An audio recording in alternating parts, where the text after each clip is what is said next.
ओम शांति। आज है 27 सितंबर 2025 की साकार मुरली से। बाबा कहते हैं, मीठे बच्चे, हाँ जी बाबा, तुम अभी सच्ची सच्ची पाठशाला में बैठे हो। यह सत्संग भी है। यहाँ तुम्हें सत्य बाप का संग मिला है जो पार लगा देता है। तो यहाँ पर हम स्थूल दुनिया में बहुत सारी पाठशालाओं में बैठे हैं और दुनियावी जो पढ़ाई है वो पढ़ी है, लेकिन बाबा कहते कि अब सच्ची सच्ची पाठशाला में बैठे हो, यानी रूहानी बाप टीचर बन हम रूहानी बच्चों को पढ़ाते हैं, सच्ची सच्ची शिक्षा देते हैं, सत्य ज्ञान देते हैं। तो यह क्या है? सत्संग भी है, सत्य का संग। तो यहाँ तुम्हें सत्य बाप का संग मिला है ना। तो परमात्मा ही हमारे सत्य पिता हैं, रूहानी पिता हैं, आत्माओं के परम पिता परमात्मा हैं, जो हमें इस दुनिया से, इस दुखों की दुनिया से पार लगा देते हैं। प्रश्न है, हिसाब किताब के खेल में मनुष्यों की समझ और तुम्हारी समझ में कौन सा अंतर है ना। तो जो मनुष्य की समझ में, जो इस रोल कॉन्शियसनेस में, बॉडी कॉन्शियसनेस में जो हिसाब किताब का खेल है, और अभी जो हमें श्रीमत मिली है ना, उसके अनुसार जो समझ है, तो बाबा कहते हैं कि उसमें अंतर क्या है। उत्तर दिए हैं, मनुष्य समझते हैं यह जो दुख सुख का खेल चलता है, यह दुख सुख सब परमात्मा ही देते हैं ना। तो मनुष्य चोले में जो बॉडी कॉन्शियसनेस में है, तो हम भी यही समझते हैं कि यह दुख सुख का खेल है, तो परमात्मा ही हमें दुख देता है, परमात्मा ही सुख देते हैं। तो इस तरह से समझते हैं।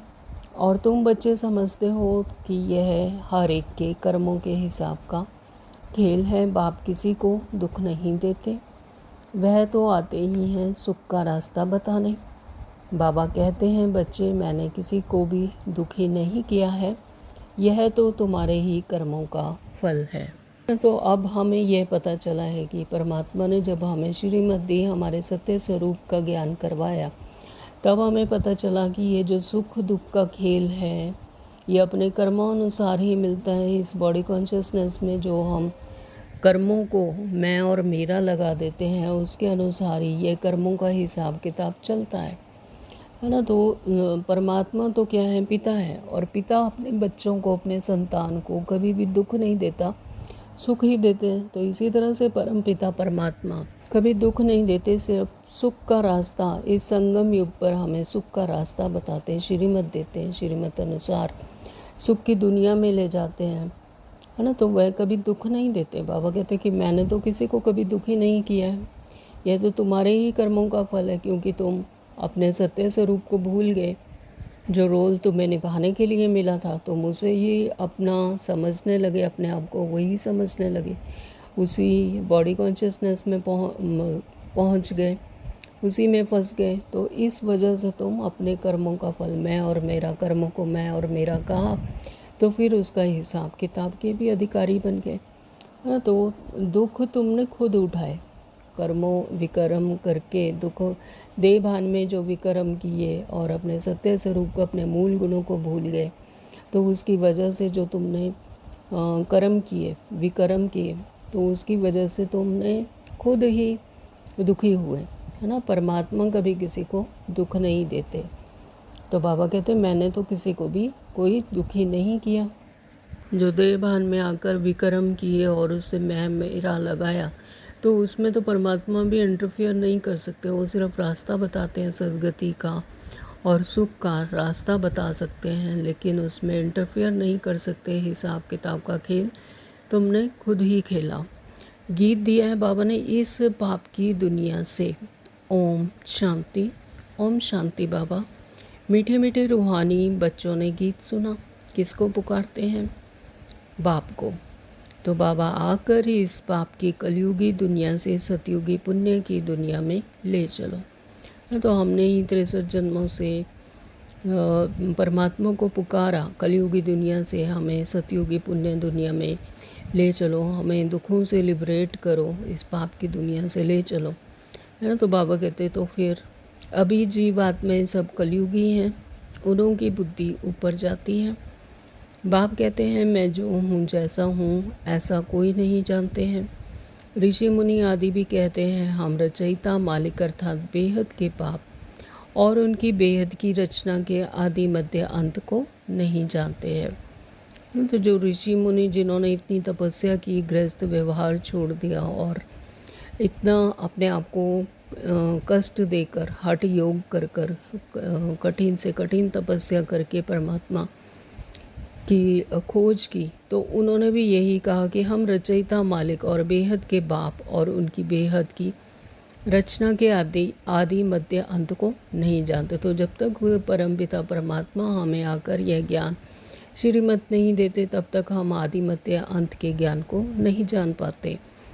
तो आत्माएं जहाँ रहती हैं वह है ब्रह्ममय तत्व, है। तो जहाँ पर आत्माएं रहती हैं तो उसे कहते हैं ब्रह्ममय तत्व, जहाँ सूर्य चांद भी नहीं होते हैं, न मूल वतन न सूक्ष्म वतन, है ना। तो मूल वतन और सूक्ष्म वतन ये भी नहीं। तो बाकी इस मांडवे में जो बिजलियाँ आदि सब चाहिए ना, तो इस मांडवे को बिजली मिलती है। रात को चांद सितारे और दिन में सूर्य, है ना। तो इस जो सृष्टि चक्र में हम जो सृष्टि के स्टेज पर जो पार्ट निभाने के लिए आते हैं, तो बाबा कहते हैं फिर जैसे कि मांडवे में यानी स्टेज पर जो बिजली मिलती है, तो उसी तरह यहाँ पर रात और चांद सितारे और दिन में सूर्य, ये क्या है, बिजलियाँ मिलती हैं। मांडवे में तो बिजली आदि सब चाहिए ना, तो ये मिलते हैं। तो यह है बत्तियाँ। तो सूर्य चांद सितारों को और सूर्य को, इनको बाबा कहते हैं बत्तियाँ। तो इन बत्तियों के होते हुए भी अंधियारा कहा जाता है। रात को तो फिर भी बत्ती जलानी पड़ती है। सतयुग त्रेता को कहा जाता है दिन और भक्ति मार्ग को कहा जाता है रात। तो यह भी समझने की बात है। नई दुनिया फिर पुरानी बनेगी, ज़रूर बनेगी, है ना। तो इस स्थूल दुनिया में भी कोई भी चीज़ पहले ब्रांड न्यू होती है, धीरे धीरे जैसे समय बीतता जाता है तो वो पुरानी होती जाती है। तो इसी तरह से यह नई दुनिया, यह सृष्टि भी पूरी पुरानी ज़रूर बनेगी। तो फिर नई होगी तो फिर पुरानी को ज़रूर विनाश होना होगा। तो यह है बेहद की दुनिया। तो मकान भी कोई बहुत बड़े बड़े होते हैं राजाओं आदि के, तो यह है बेहद का घर, मांडवा अथवा स्टेज। इनको कर्म क्षेत्र भी कहा जाता है ना। तो ये बेहद की दुनिया है। तो यहाँ पर मकान आदि भी जैसे बहुत बड़े बड़े भी होते हैं, राजाओं आदि के होते हैं, तो यह भी है बेहद का घर। और मांडवा तो अथवा स्टेज, मांडवा यानी स्टेज, ये श्री श्री चक्र का स्टेज है। तो इनको कर्म क्षेत्र भी कहा जाता है। कर्म तो जरूर करना होता है ना। तो सब मनुष्यों के लिए यह कर्म क्षेत्र है। सबको कर्म करना ही है, पार्ट बजाना ही है। तो पार्ट हर एक आत्मा को पहले से मिला हुआ है। तुम्हारे में भी कोई हैं जो इन बातों को अच्छी रीति से समझ सकते हैं। वास्तव में यह गीता पाठशाला है। पाठशाला में कभी बूढ़े आदि पढ़ते हैं क्या? यहाँ तो बूढ़े जवान आदि सब पढ़ते हैं, क्योंकि बॉडी कॉन्शियसनेस में तो सभी बूढ़े जवान सब दिखते हैं, लेकिन आत्माओं का तो कुछ भी बूढ़ा और जवान कुछ नहीं होता। ये स्थूल बातें हैं, इस दुनियावी बातें हैं, है ना। तो आत्मा है। तो वेदों की पाठशाला नहीं कहेंगे, वहाँ कोई एम ऑब्जेक्ट होती नहीं है। हम इतने वेद शास्त्र आदि पढ़ते हैं, इनसे क्या बनेंगे वह जानते ही नहीं ना। वेद शास्त्र पढ़ते हैं लेकिन उसका कोई एम ऑब्जेक्ट नहीं है और सिर्फ पढ़ते रहते हैं। तो बाबा कहते कि लेकिन इनसे क्या बनेंगे यह जानते ही नहीं। कोई भी जो सत्संग है, एम ऑब्जेक्ट कुछ नहीं है। तो यहाँ पर जो स्थूल दुनिया में जो सत्संग बने हुए हैं, इष्ट देवताओं की जो महिमा करते रहते हैं, उसका एम ऑब्जेक्ट कुछ नहीं है। अब तो उनको सत्संग कहने से लज्जा आती है। सत्य तो एक बाप ही है ना। तो जब ये समझ आ गया कि परमात्मा ही सत्य है, परमात्मा ही परमपिता हमारे आत्माओं के पिता हैं, तो फिर बाबा कहते कि दूसरी जो सत्संग है उनको कहने से भी लज्जा आती है ना। सत्संग तो वही है, सत्य बाप का संग ही सत्संग है। तो जिसके लिए कहा जाता है संग तारे कुसंग बोरे। जो अच्छा संग है तो वो तार देता है, यानी सद्गति कर देता है और जो कुसंग होता है वो डुबो देता है। तो कुसंग कलयुगी मनुष्यों का, तो सत का संग तो एक ही है ना, सत का संग तो परमात्मा का ही है, बाकी कलयुगी जो मनुष्य हैं उनका तो कुसंग ही है। तो अभी तुमको वंडर लगता है सारे सृष्टि के आदि मध्य अंत का ज्ञान कैसे बाप तुम्हें देते हैं, तो तुमको तो खुशी होनी चाहिए, है ना। तो परमात्मा ने स्वयं हमें ढूंढा और अपना बच्चा बनाया, आदि मध्य अंत का ज्ञान दिया, तो कितनी खुशी होनी चाहिए। तुम सच्ची सच्ची पाठशाला में बैठे हो, बाकी सब हैं झूठी पाठशालाएं, है ना। तो सच्ची पाठशाला यही रूहानी ज्ञान की पाठशाला, यही सच्ची पाठशाला है। बाकी सब पाठशालाएं क्या हैं, झूठी पाठशालाएं हैं। वो देह भान की शिक्षा देते हैं, तो इस दुनियावी जो शिक्षाएं देते हैं जो कि विनाशी हैं, तो वो क्या है, झूठी पाठशालाएं। तो उन सत्संगों आदि से कुछ भी बनकर निकलते नहीं, स्कूल कॉलेज आदि से भी फिर भी कुछ बनकर निकलते, यानी एक जन्म का तो अल्पकल्प का तो सुख मिलता है जो स्कूल कॉलेज में पढ़ाई करते हैं, क्योंकि पढ़ते हैं, बाकी कहाँ भी पढ़ाई नहीं है। सत्संग को पढ़ाई नहीं कहेंगे। शास्त्र आदि तो पढ़कर फिर दुकान खोल बैठते हैं, पैसा कमाते हैं ना। तो जो शास्त्र आदि पढ़ लेते हैं वही पढ़ते रहते हैं, फिर किसी के घर में जाकर जैसे शास्त्र पढ़ते हैं, तो वो क्या है, एक कमाई का साधन है, दुकान खोल लेते हैं, लेकिन उससे कुछ भी एम ऑब्जेक्ट उसका कुछ नहीं है। तो ग्रंथ थोड़ा सीख कर गुरुद्वारा खोल बैठ जाते हैं, गुरुद्वारे भी कितने खोलते हैं। तो गुरु का द्वार अर्थात घर कहेंगे ना, है ना। तो ये सब भी बाबा कहते हैं कि पैसा कमाने के ढंग बनाए हुए हैं। तो बाबा कहते हैं कि ऐसे उसे गुरु का द्वार अर्थात घर कहेंगे ना, फाटक खुलता है, वहाँ जाकर शास्त्र आदि पढ़ते हैं। तुम्हारा गुरुद्वारा है मुक्ति और जीवन मुक्ति धाम, सतगुरु द्वार। सतगुरु का नाम क्या है, अकाल मूर्त। अकाल मूर्त यानी जिसे काल खा नहीं सकता, सतगुरु का क्या नाम है, अकाल मूर्त। तो सतगुरु को अकाल मूर्त कहते हैं। वह आकर मुक्ति और जीवन मुक्ति का द्वार खोलते हैं। अकाल मूर्त है ना, तो जिसको काल भी खा नहीं सकता, वो आत्मा है ही बिंदी, उनको काल कैसे खाएगा, है ना। तो आत्मा को तो कोई काल खा नहीं सकता, आत्मा तो है ही बिंदी, कॉन्शियसनेस, तो उसको क्या काल खाएगा। तो वह आत्मा तो शरीर छोड़कर भाग जाती है। तो और मनुष्य समझते थोड़ी हैं, वे तो एक पुराना शरीर छोड़ फिर जाकर दूसरा लेगी, तो इसमें रोने की क्या दरकार है। यह तुम जानते हो ड्रामा आदि अनादि बना हुआ है ना। तो ड्रामा क्या है, अनादि बना हुआ है। तो हर एक को पाठ बजाना ही है। बाप ने समझाया है, सतयुग में है नष्टो मोहा, है ना। तो सतयुग में क्या है, नष्टो मोहा, मोह जीत की भी कहानी है ना। तो मोह जीत की कहानी बाबा जिक्र करते हैं मुरलियों में बहुत, मोह जीत की कहानी का। तो सतयुग में तो है ही नष्टो मोहा, तो वहाँ पर आत्मा अपने आत्मिक स्मृति में रहती है, अपने हायर कॉन्शियसनेस में रहती है, हायर स्टेज पर होती है। तो वहाँ पर नष्टो मोहा है, स्नेह है लेकिन मोह नहीं, है ना। तो मोह में क्या है, एक्सपेक्टेशन है, तो मोह नहीं होता वहाँ पर। तो इसलिए वहाँ पर क्या है, मोह जीत है। और पंडित लोग सुनाते हैं, माताएं भी सुन सुन कर फिर ग्रंथ रख कर बैठ जाती हैं सुनाने के लिए। बहुत मनुष्य जाकर सुनते हैं, उनको कहा जाता है कनरस। तो यहाँ स्थूल दुनिया में जो भी ग्रंथ रख कर बैठ जाती हैं माताएं भी सुनाने के लिए, और फिर लेकिन उससे समझते कुछ नहीं है, ना ही उसको इम्प्लीमेंट करते हैं, ना ही अपने आप में परिवर्तन करते हैं। सिर्फ कनरस है और सुनते हैं और खुश होते हैं, चले जाते हैं, है ना। तो कन रस है, कन का रस, यानी सुनने से उनको उसको अच्छा लगता है, रस मिलता है, सिर्फ इतना ही। तो ड्रामा प्लान अनुसार मनुष्य तो कहेंगे हमारा दोष क्या है। बाप कहते हैं तुम हमको बुलाते हो कि दुख की दुनिया से ले जाओ, तो अब मैं आया हूँ तो मेरा सुनना चाहिए ना, है ना। तो परमात्मा को हम 63 जन्मों से पुकारते आए हैं, हे पतित पावन आओ, हमें लिबरेट करो, हमें दुखों से छुड़ाओ। तो बाबा कहते हैं अब मैं आया हूँ तो मुझे सुनना चाहिए। तो बाप बच्चों को बैठ समझाते हैं, अच्छी मत मिलती है तो वह लेनी चाहिए ना।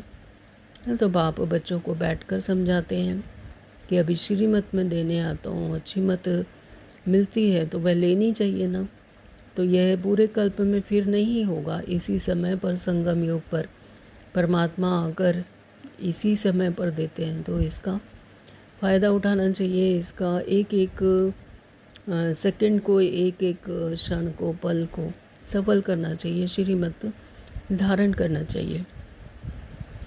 बाबा कहते हैं तुम्हारा भी कोई दोष नहीं है, यह भी ड्रामा था, है ना। तो बाबा कहते हैं इसमें लेकिन तुम्हारा कोई दोष नहीं था, क्योंकि ड्रामा ही ऐसा था, तो इसलिए तुमने ऐसा किया। राम राज्य रावण राज्य का खेल बना हुआ है ना, तो खेल में कोई हार जाते हैं तो उनका दोष थोड़ा ही है, तो जीत और हार होती है ना। सोचो कि अगर सारे ही राम होते तो फिर ये खेल कैसे चलता, ये सृष्टि चक्र कैसे चलता, है ना। तो राम है रावण है तभी तो खेल चला, तभी तो ये कोई हार जाते हैं कोई जीत जाते हैं, तभी ड्रामा हुआ, तभी खेल चला। तो सृष्टि चक्र का ड्रामा में जैसा पार्ट है वैसे ही हर किसी ने निभाया। तो तुमको मालूम नहीं था, अभी तुम समझते हो। सर्विसेबल हैं जिनका नाम वाला है। दिल्ली में सबसे नामी ग्रामी समझाने वाला कौन है? दिल्ली, यहाँ पर जो भारत देश में जो दिल्ली है, इसका बाबा बार बार जिक्र करते हैं। तो ये नामी ग्रामी समझाने वाला कौन है? तो झट नाम लेंगे जगदीश का। तो जगदीश भाई जी थे जो वरिष्ठ भ्राता, तो उन्होंने दिल्ली में समझाने का वहाँ पर पुरुषार्थ किया। तो तुम्हारे लिए मैगज़ीन भी निकालते हैं, उसमें सब कुछ आ जाता है। अनेक प्रकार के पॉइंट्स लिखते हैं, ब्रजमोहन भी लिखते हैं। लिखना कोई मासी का घर थोड़ी है ना। खुद में समझ है तभी कोई लिख सकता है, तभी बता सकता है, तभी समझा सकता है। तो बाबा कहते कि ये कोई मासी का घर थोड़ी है। ज़रूर विचार सागर मंथन करते हैं तब तो अच्छी सर्विस करते हैं। कितने लोग पढ़कर खुश होते हैं, बच्चों को भी रिफ़्रेशमेंट मिलती है। कोई कोई प्रदर्शनी में बहुत माथा मारते हैं, कोई कोई करम बंधन में फंसे हुए हैं, इसलिए उतना उठा नहीं सकते, है ना। तो ऐसे भी हैं कि कोई प्रदर्शनी में बहुत अच्छा समझाते हैं, क्योंकि उन्होंने खुद मनन मंथन किया होता है, तो फिर वो आकर वहाँ पर समझाते हैं। और कोई कोई तो लेकिन बाबा कहते हैं कि कर्म बंधन में ही फंसे हुए हैं, तो वो इतना उठा ही नहीं पाते ज्ञान, ना ज्ञान को, ना ही धारणा में इतने चल पाते हैं। तो यह भी कहेंगे कि ड्रामा अबलाओं पर अत्याचार होने का ड्रामा में पार्ट है। तो जो अबलाएं, बाबा कहते हैं कि उनका जिक्र करते हैं अबलाओं पर अत्याचार, तो ऐसा उन पर ये भी ड्रामा में उनका ऐसा पार्ट है। तो ऐसा पार्ट क्यों बजाया, यह प्रश्न ही नहीं उठता। यह तो अनादि बना बनाया ड्रामा है, उनको कुछ थोड़े ही कर सकते हैं, है ना। तो ड्रामा तो हूबहू रिपीट होता है, जैसा ड्रामा में नूंद है, हर कोई एक्टर वैसे ही अपना पार्ट निभा रहे हैं। लेकिन मेन बात है उसमें कॉन्शियसनेस रहने की, इस समय पर श्रीमत धारण कर कर कि मैं आत्मा हूँ और ये ड्रामा है, तो उससे डिटैच होकर, साक्षी होकर उस ड्रामा को भी देखना, अपने ही पार्ट को देखना। तो कोई कहते हैं हमने गुनाह किया, क्या किया जो ऐसा पार्ट रखा है। तो अब गुनाह की तो कोई बात ही नहीं है, तो पार्ट है ना। कोई स्थूल दुनिया में भी अगर किसी को स्टेज पर कोई अगर ड्रामा में कोई किसी तरह का पार्ट मिल जाए, मान लो, तो फिर अगर उसमें उसका पार्ट है कुली का, जैसे कि उसका, तो वो कुली बना हुआ है, तो वो सोच रहा है कि मेरा पार्ट ही ऐसा क्यों मिला मुझे, और मुझे ऐसा, मैं तो बेगुनाह, मैंने तो ऐसा क्या गुनाह किया कि मुझे ऐसा पार्ट मिला। तो भाई वो तो रोल है ना। तो रोल उसने कैसा निभाया, जो भी रोल उसको मिला ड्रामा अनुसार, वो उसने कैसे बेस्ट से बेस्ट अपना निभाया, बात उसकी है, ना कि उसके पार्ट की। तो अबलाएं कोई तो निमित्त बनेंगी जिन पर सितम होंगे, तो ऐसे तो फिर सब कहेंगे कि हमको क्या पार्ट और क्यों नहीं, यह बना बनाया ड्रामा है। तो ये सभी को अपना अपना पार्ट मिला हुआ है, ड्रामा है सृष्टि चक्र का। तो इसलिए ऐसा कोई नहीं कह सकता कि मैंने ऐसा क्या किया कि मुझे ऐसा पार्ट मिला। तो ड्रामा अनुसार जो उसने पार्ट उसको मिला तो उसने वो निभाया। पुरुषों पर भी अत्याचार होते हैं ना, तो इन बातों में सहनशीलता कितनी रखनी पड़ती है। बहुत सहनशीलता चाहिए। माया के विघ्न तो बहुत पड़ेंगे। विश्व की बादशाही लेते हो तो कुछ मेहनत तो करनी पड़े। ड्रामा में आपदाएं, खिटपिट आदि कितनी है। आपदाओं पर, अबलाओं पर अत्याचार लिखा हुआ है। रक्त की नदियाँ भी बहेंगी, कहाँ भी सेफ्टी नहीं रहेगी। अभी तो सुबह की क्लास आदि में जाते हैं तो सेंटर्स पर, वह भी समय आएगा जब तुम बाहर निकल नहीं सकेंगे।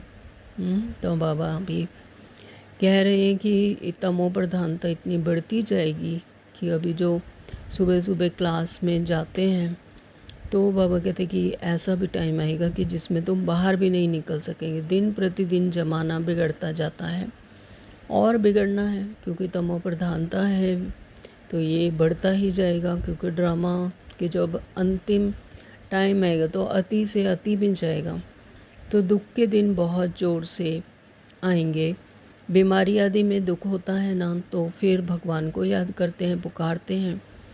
अभी तुमको मालूम है बाकी थोड़े दिन हैं, फिर हम अपने शांति धाम सुख धाम जरूर आएंगे, है ना। तो अभी बाबा कहते हैं कि ये थोड़े ही दिन हैं, फिर माँ परमात्मा को जब याद करते हैं, पुकारते हैं, तो थोड़े ही दिन रह गए, तो फिर हम अपने शांति धाम यानी अपने सुख धाम जरूर जाएंगे। पहले शांति धाम वाया शांति धाम सुख धाम जाएंगे, यानी पहले परम धाम जाएंगे और फिर वहाँ से सुख धाम सतयुग में आएंगे।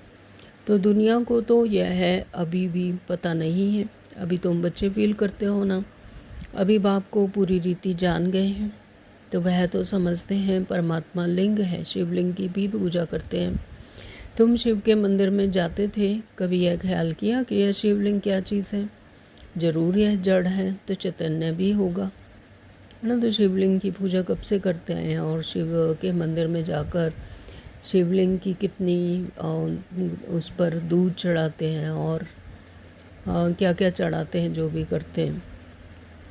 तो बाबा कहते हैं कि शिवलिंग क्या चीज़ है, यह कभी मन में आया कि ज़रूर यह जड़ है और तो चैतन्य भी होगा। तो यह तब क्या है? भगवान तो रास्ता है ऊपर में, उनकी निशानी है सिर्फ पूजा के लिए, है। तो यह सिर्फ सिंबॉलिकल है। और लिंग की जो पूजा बनाकर करते हैं शिव की, शिव तो हैं निराकार, पूज्य होंगे तो फिर यह चीज़ें नहीं होंगे।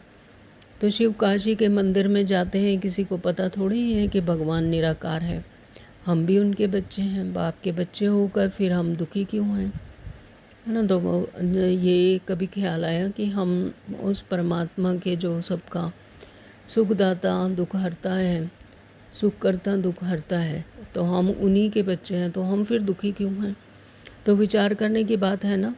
तो आत्मा कहती है कि हम परमात्मा की संतान हैं, फिर दुखी क्यों हैं, है ना। तो दुखी इसीलिए ही हैं क्योंकि हम अपने सत्य स्वरूप को हम भूल गए हैं। हम ये भूल गए हैं कि हम परमात्मा की ही संतान, उन्हीं की तरह ही आत्माएं हैं, और इस जीवन मरण में आते हैं, इस देह भान में आते हैं, क्योंकि शरीरधारी होते हैं सृष्टि चक्कर पर, इस ड्रामानुसार पाठ बजाने आते हैं। तो जब हम भूल जाते हैं तो दुखी होते हैं। तो बाप तो हैं सुख देने वाला, बुलाते भी हैं, हे भगवान हमारे दुख को मिटाओ। तो यह कैसे मिटाएं दुख सुख? यह तो अपने कर्मों का हिसाब है ना। मनुष्य समझते हैं सुख का एवजा, सुख दुख का एवजा, दुख परमात्मा ही देते हैं, है ना। तो मनुष्य ऐसे समझते हैं कि जो ये भी सुख दुख जो भी चल रहा है, तो कह देते हैं कि सुख भी परमात्मा ही देते हैं और दुख भी परमात्मा ही देते हैं। लेकिन ये ड्रामानुसार जो कर्म विकर्म करते हैं, है ना, तो ये उसका हिसाब किताब बनता है। जब उस पर मैं मेरा लगा देते हैं और अपने सत्य स्वरूप को भूल जाते हैं कि मैं तो हूँ ही आत्मा, और अपने मूल गुणों को भूल जाते हैं जो कि आत्मा का ही है। मूल गुण है सुख, शांति, आनंद, प्रेम, पवित्रता, ज्ञान, शक्तियाँ, ये सब है आत्मा के गुण। वो सब आत्मा भूल जाती है और अपने सुख शांति के लिए ही दूसरे साधनों का और इन कर्मेंद्रियों का जो इसके अनुसार इस ड्रामा में पार्ट प्ले करते हैं तो उसी से ही ढूंढने लग जाती, देह भान में आ जाते हैं, सोल कॉन्शियसनेस से बॉडी कॉन्शियसनेस में आ जाते हैं, इसलिए दुख उठाती है। तो बाबा कहते हैं उन पर रख देते हैं कि बाप कहते हैं मैं कभी दुख नहीं देता हूँ, मैं तो आधा कल्प के लिए सुख देकर जाता हूँ। तो परमात्मा इस समय पर हमारी जागृति दिलवाकर हमें हमारे सत्य स्वरूप की जागृति दिलाकर, अपने गुण शक्तियों की जागृति दिलाकर हमें सुख के रास्ता बताते हैं। तो बाबा कहते हैं मैं तो तुम्हें आधा कल्प के लिए सुख देकर जाता हूँ। यह फिर सुख और दुख का खेल है, सिर्फ सुख का ही खेल होता तो फिर यह भक्ति आदि कुछ ना हो। भगवान से मिलने के लिए भी यह भक्ति आदि सब करते हैं ना, है ना। तो सोचो अगर यहाँ पर ड्रामा में सभी सुख ही सुख होता और दुख ना होता तो फिर ये भक्ति मार्ग भी ना चलता, भगवान को क्यों याद करते, है ना। तो यहाँ पर दुख मिलने पर ही भगवान को याद करते हैं। दुख में सुमरन सब करे, सुख में करे ना कोई, है ना, ऐसे कहावत भी बनी हुई है। तो भगवान से मिलने के लिए ही तो यह भक्ति आदि सब करते हैं। तो अब बाप बैठ सारा समाचार सुनाते हैं। बाप कहते हैं तुम बच्चे इतने भाग्यशाली हो, उन ऋषि मुनियों आदि का तो कितना नाम है, तुम हो राज ऋषि, वह हैं हठ योग ऋषि, है ना। तो बाबा हमें इस ग्रस्त जीवन में रहते हुए ही परमात्मा की प्राप्ति करवाते हैं, परमात्मा से मिलन मनाते हैं। तो बाबा कहते तुम कितने भाग्यशाली बच्चे हो, और जो ऋषि मुनि इतनी हट तपस्या करते हैं, ग्रस्त छोड़ देते हैं, तो उनका कितना नाम है। और तुम हो राज ऋषि, लेकिन तुम क्या हो, राज ऋषि, और वो हैं हठ योग ऋषि। तो ऋषि अर्थात पवित्र, तो तुम स्वर्ग के राजा बनते हो तो पवित्र जरूर बनना पड़े, है ना। तो बाबा कहते कि तुम ही इतने राज ऋषि बनते हो तो तुम्हें पवित्र जरूर बनना पड़े, कि पवित्र बिना बने तो ये राज ऋषि नहीं बन सकते।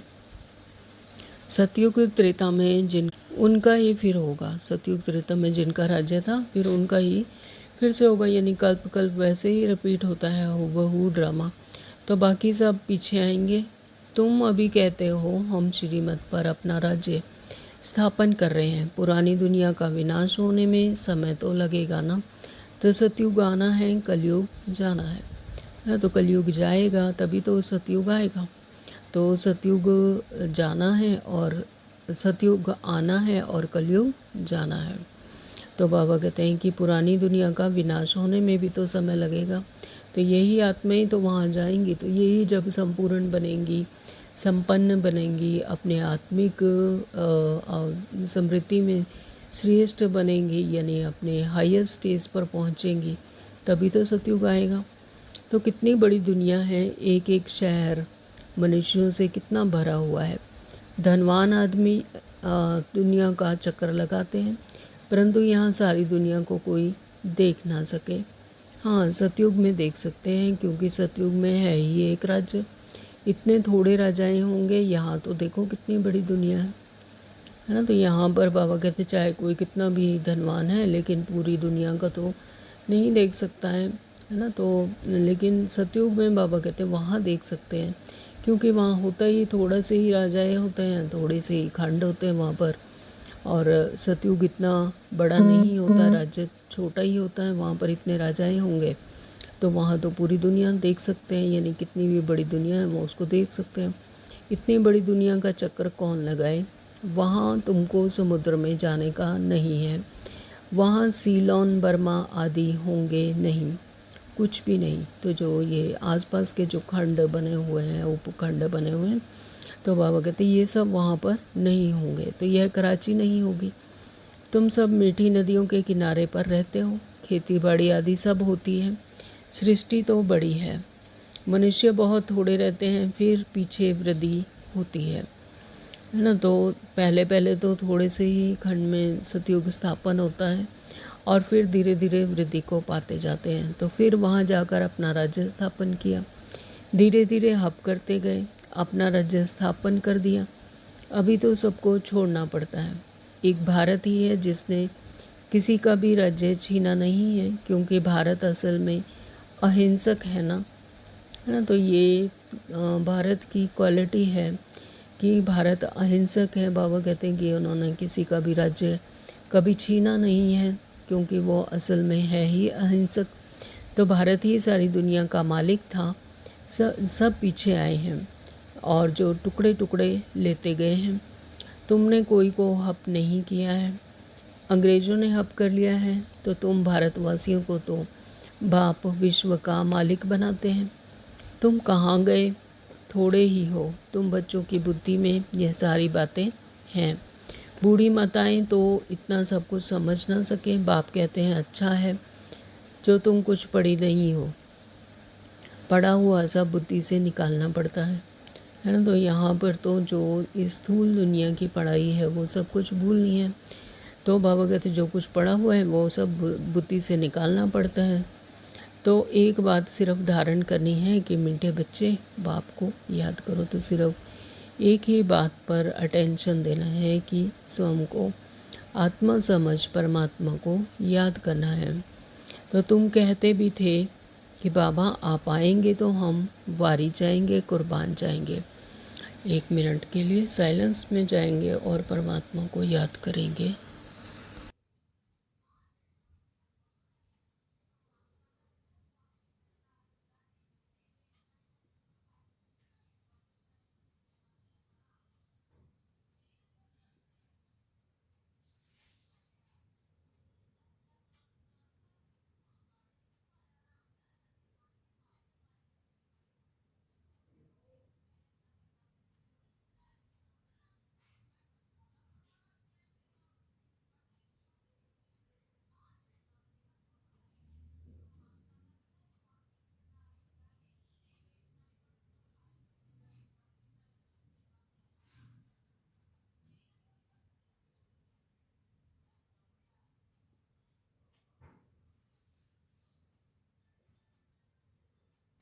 ओम शांति। तो बच्चे बाप को याद करो। तुम कहते भी थे ना कि बाबा आप आएंगे तो हम वारी जाएंगे, कुर्बान जाएंगे। तो तुम्हें फिर हमारे पर कुर्बान जाना है ना। तो परमात्मा कहते कि मुझे जितना जितना याद करोगे तब तुम्हारी हाईएस्ट कॉन्शियसनेस जागृति होगी। तो उतना ही तुम्हें फिर आत्मिक स्मृति में रहने से उतना ही तुम्हें विकर्म विनाश होंगे और राज्य भाग्य पाएंगे। तो लेन देन होती है ना। तो शादी के टाइम में स्त्री और पुरुष एक दो के हाथ में नमक देते हैं। बाप को भी कहते हैं हम पुराना सब कुछ आपको देते हैं, मरना तो है, यह सब खत्म होना है, आप हमको फिर नई दुनिया में दे देना। तो बच्चे बाप से प्रतिज्ञा करते हैं कि हम अपना पुराना सब कुछ आपको देते हैं, तो आप हमें नई दुनिया दे देना। तो बाप आते ही हैं सबको ले जाने के लिए। काल है ना। तो सिंध में कहते थे यह कौन सा काल है जो सबको भगा कर ले जाते हैं। तो तुम बच्चे तो खुश होते हो, बाप आते ही हैं ले जाने के लिए। हम तो खुशी से अपने घर जाएंगे। सहन भी करना पड़ता है। अच्छे अच्छे बड़े बड़े घर की माताएं मारें खाती हैं। तुम सच्ची कमाई करते हो। मनुष्य थोड़े ही जानते हैं कि वह है ही कलयुगी शूद्र संप्रदाय। तुम हो संगम युगी पुरुषोत्तम बन रहे हो। जानते हो पहले नंबर में पुरुषोत्तम यह लक्ष्मी नारायण है ना। फिर डिग्री कम होती जाएगी, ऊपर से नीचे आते रहेंगे, फिर आहिस्ते आहिस्ते गिरते रहेंगे। इस समय सब गिर चुके हैं। झाड़ पुराना हो चुका है, तना सड़ गया है। अब फिर स्थापना होती है, फाउंडेशन लगता है ना। तो कलम कितना छोटा होता है, फिर उनसे कितना बड़ा झाड़ बढ़ जाता है। तो यह भी झाड़ है। सतयुग में बहुत छोटा झाड़ होता है, अब कितना बड़ा झाड़ है। वैरायटी फूल कितने हैं मनुष्य सृष्टि के। तो एक ही झाड़ में कितने वैरायटी हैं, अनेक वैरायटी धर्मों का झाड़ है। तो जितनी भी आत्माएं हैं इन सब का एक ही कल्प वृक्ष है, एक ही झाड़ है। लेकिन बाबा कहते हैं कि कितने वैरायटी फूल हैं जो अपने अपने समय पर इमर्ज होते हैं और आते हैं। मनुष्य सृष्टि के कितने वैरायटी फूल हैं, झाड़ में कितनी वैरायटी, अनेक वैरायटी धर्मों का झाड़ है मनुष्यों का। एक सूरत ना मिले दूसरे से, है ना। तो बना बनाया ड्रामा है ना। तो एक जैसा पार्ट कोई का हो नहीं सकता। तो यहाँ पर सब आकर वैरायटी में डिवाइड हो जाते हैं, लेकिन अपने आत्मिक समृद्धि में, अपने कॉन्शियसनेस में सभी आत्माएं एक हैं। इनको कहा जाता है कुदरती बना बनाया बेहद का ड्रामा। इनमें भी बनावट बहुत है। जो चीज़ रियल होती है वह ख़त्म भी होती है ना। तो जो चीज़ रियल होती है तो बाबा कहते फिर वो ख़त्म भी तो होती है। फिर 5000 वर्ष के बाद रियलिटी में आएंगे, और चित्र आदि का कोई रियल बने हुए थोड़ी ही हैं। ब्रह्मा की भी शक्ल फिर 5000 वर्ष बाद तुम देखेंगे। तो इसी तरह से फिर से ड्रामा रिपीट होगा। इसी तरह से ब्रह्मा बाबा के तन में शिव बाबा आकर हमें फिर से ज्ञान देंगे, और हम बच्चे फिर से इसी तरह से हूबहू फिर से ड्रामानुसार फिर से श्रीमत लेंगे, और फिर से इसी तरह से पुरुषार्थ करेंगे। तो इस ड्रामा के राज को समझने में बुद्धि बड़ी विशाल चाहिए, और कुछ न कुछ समझो। फिर सिर्फ एक बात बुद्धि में रखो कि एक शिव बाबा, दूसरा ना कोई। बाबा कहते और कोई समझो ना समझो, सिर्फ एक ही बात बुद्धि में रखो कि एक शिव बाबा, दूसरा ना कोई। यह आत्मा ने कहा, बाबा हम आपको ही याद करेंगे, है ना। तो आत्मा ही कहती है कि बाबा हम आपको ही याद करेंगे। तो यह तो सहज है ना। हाथों से कर्म करते रहो और बुद्धि से बाप को याद करते रहो, है ना। तो यहाँ पर कुछ भी मुश्किल नहीं है। चलते फिरते जो ये स्थूल कर्म है, इसको करते हुए सिर्फ बुद्धि और परमात्मा से लगा रहे, बुद्धि में यही याद रहे। हाथ से कुछ भी काम करते रहे, लेकिन परमात्मा को, बुद्धि से परमात्मा को याद करते रहे। क्या कहते हैं कि हथ काढ़े दिल यार्डे, यानी बुद्धि से परमात्मा, बुद्धि में परमात्मा रहे, और हाथों से कर्म कोई भी करते रहे, शरीर से कुछ भी कर्म करते रहो। तो सहज है ना। तो हाथों से कर्म करते रहो और बुद्धि में बाप को याद करते रहो। अच्छा, मीठे मीठे सिखलदे बच्चों प्रति माता पिता बाप दादा का याद प्यार और गुड मॉर्निंग। रूहानी बाप की रूहानी बच्चों को नमस्ते। हम रूहानी बच्चों की रूहानी माता पिता बाप दादा को याद प्यार और गुड मॉर्निंग। नमस्ते जी, नमस्ते जी। शुक्रिया बाबा, आपका दिल से बहुत बहुत शुक्रिया। धारणा के लिए मुख्य सार में नंबर 1 बाबा ने आज कहा, सहनशीलता का गुण धारण कर माया के विघ्नों में पास होना है ना। सहनशीलता, जिसके अंदर सहनशीलता है तो यह बहुत बड़ा गुण है। बाबा भी कहते हैं कि जो सहन करेगा वही शहंशाह बनेगा, है ना। तो सहनशीलता का गुण धारण कर माया के विघ्नों में पास होना है। तो आप अनेक आपदाएं आएंगी, अत्याचार होंगे, ऐसे समय पर सहन करते बाप की याद में रहना है, सच्ची कमाई करनी है। तो जितना सहन करेंगे उतना ही फिर सच्ची कमाई होगी। तो बाबा कहते हैं जब आपदाएं तो आएंगे, अत्याचार भी होंगे, अंत तक होते रहेंगे, तो ऐसे समय पर सहन करते बाप को याद करना है। तो ये सच्ची कमाई करनी है। नंबर 2 बाबा ने कहा, विशाल बुद्धि बन इस बने बनाए ड्रामा को अच्छी रीति समझना है। विशाल बुद्धि बनकर इस बना बनाए, ये ड्रामा है बना बनाया, इसको विशाल बुद्धि से समझना है। तो यह कुदरती ड्रामा बना हुआ है, इसलिए प्रश्न उठ नहीं सकता, क्योंकि ड्रामा क्या है, एक्यूरेट है ना। तो जो कुछ हो रहा है वो बिल्कुल एक्यूरेट चल रहा है, ड्रामा अनुसार चल रहा है, तो प्रकृति के नियमानुसार चल रहा है। तो इस पर कोई प्रश्न नहीं, क्यों क्या कैसे, ये क्वेश्चन नहीं आ सकते। तो बाप जो अच्छी मत देते हैं उस पर चलते रहना है। वरदान दिया है, माया जीत विजयी बनने के साथ साथ पर उपकारी भव। माया पर तो जीत पहननी ही है, विजयी बनना है, लेकिन इसके साथ साथ पर उपकारी भी बनना है, परोपकारी भव। अभी तक स्व कल्याण में बहुत समय जा रहा है, अपना ही कल्याण कर रहे हैं। तो बाबा कहते बहुत समय जा रहा है, पर अब पर उपकारी बनो। अब क्या बनना है, पर उपकारी। तो मायाजीत विजयी बनने के साथ साथ सर्व खजानों की विदाता बनो, अर्थात हर खजाने को कार्य में लगाओ। हमारे खजाने कौन से रिपीट कर लेते हैं। पहला है समय का खजाना, है ना। तो समय को सफल करना है। ज्ञान का खजाना, ज्ञान उठाना है, ज्ञान धारण करना है। संकल्पों का खजाना, श्रेष्ठ संकल्प द्वारा इस सृष्टि का सृजन हुआ है। गुण और शक्तियाँ है ना, तो आत्मा की जो गुण और शक्तियाँ उनको जागृत करना है। वरदानों का खजाना, दुआओं का खजाना जो बाबा हमें रोज़ दे रहे हैं। पुण्य का खजाना, तो दूसरी आत्माओं को भी देकर दुआओं और पुण्य का खजाना जमा करना है। और फिर लास्ट में है खुशी का खजाना, है ना, तो फिर इन सब से हमें मिलती है खुशी का खजाना। तो बाबा ने बताया कि हर खजाने को कार्य में लगाओ।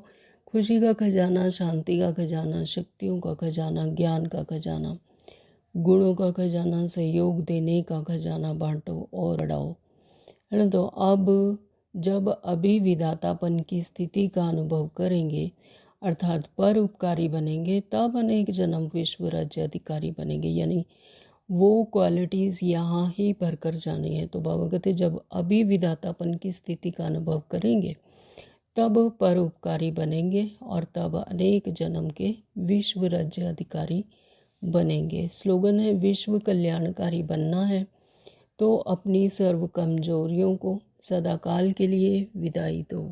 विश्व कल्याणकारी वही बन सकता है जो अपनी कमजोरियों को विदाई दे, है ना। अगर स्वयं में कमजोरी होगी तो फिर कल्याण किसी का कैसे कर पाएंगे। तो इसीलिए बाबा ने कहा कि विश्व कल्याणकारी बनना है तो अपनी सर्व कमजोरियों को सदाकाल के लिए विदाई दो, दोबारा कमजोरियाँ आए ही नहीं।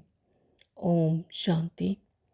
आज के अव्यक्त इशारे हैं, अब लगन की अग्नि को प्रज्वलित कर योग को ज्वाला रूप बनाओ। जैसे किला बांधा जाता है जिससे प्रजा किले के अंदर सेफ रहे, तो एक राजा के लिए कोठरी नहीं बनाते, किला बनाते हैं। आप सभी भी स्वयं के लिए, साथियों के लिए, अन्य आत्माओं के लिए ज्वाला रूप याद का किला बांधो, अंडरलाइन, है ना। तो सभी के लिए, स्वयं के लिए भी, अपने साथियों के लिए और अन्य आत्माओं के लिए भी ज्वाला रूप याद का किला बांधो कि उस किले में कोई भी विक्रम घुस ना पाए, उसमें कोई भी विकर्मी ना आ पाए। तो याद की शक्ति की ज्वाला हो तो हर आत्मा सेफ्टी का अनुभव करेगी। ओम शांति। Thank you Baba.